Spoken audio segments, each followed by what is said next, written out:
Assalamualaikum warahmatullahi wabarakatuh. Saya Mukfirahni dengan PM 23 111 030 119. Saya akan menjawab 5 pertanyaan dalam bentuk video. Untuk pertanyaan yang pertama, 1. Bagaimana hubungan antara relung habitat dengan pertumbuhan organisme akuatik? Jawabannya, hubungan antara relung habitat dan pertumbuhan organisme akuatik sangat erat. Karena habitat yang baik akan menyediakan kondisi yang mendukung organisme untuk tumbuh dan berkembang, sementara habitat yang tidak sesuai atau terancam dapat menghambat pertumbuhannya. Untuk memastikan kelangsungan hidup dan keseimbangan ekosistem akuatik, pentingnya untuk menjaga kelestarian dan kualitas berbagai jenis habitat yang ada. Untuk soal yang kedua, sajikan contoh kasus dalam kompetensi antar spesies ikan dalam menentukan relung habitat. Contoh kasusnya, kompetensi antara spesies ikan terumbu karang. Di terumbu karang tropis banyak spesies ikan hidup berdampingan, namun mereka sering bersaing untuk mendapatkan ruang hidup makanan yang terbatas. Contohnya pada ikan Napoleon atau Chelylindus undulatus yang merupakan spesies pemangsa besar dan juga ikan herbivora besar di terumbu karang. Untuk soal yang ketiga, adakah hubungan antara derasnya arus di hulu sungai dengan jejaring makanan di sekitarnya?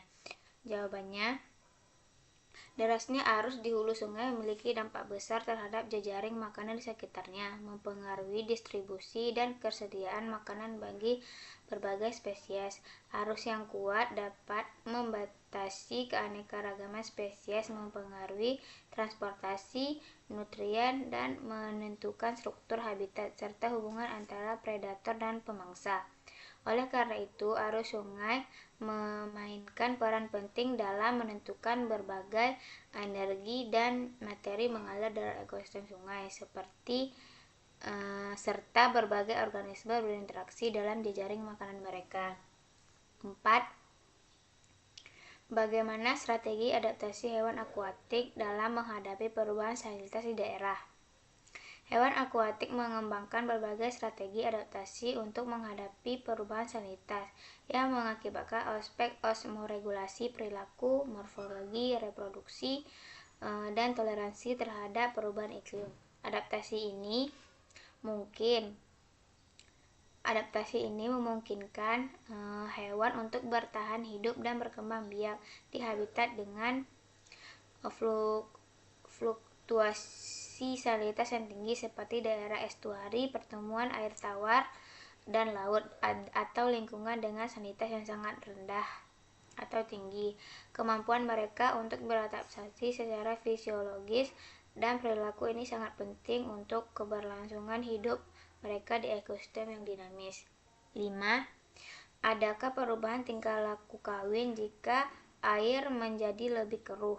Jawabannya, air yang keruh dapat mempengaruhi perilaku kawin hewan akuatik dengan mengganggu komunikasi visual, kimiawi, dan perilaku pemilihan pasangan mereka. Selain itu, kualitas air yang buruk dapat menyebabkan stres, menurunkan keberhasilan pemijahan, dan bahkan mengubah pola kawin hewan tersebut. Karena itu, kualitas air yang baik sangatlah penting untuk keberlangsungan hidup dan reproduksi banyak spesies akuatik, serta untuk menjaga keberagaman dan kestabilan ekosistem akuatik secara keseluruhan.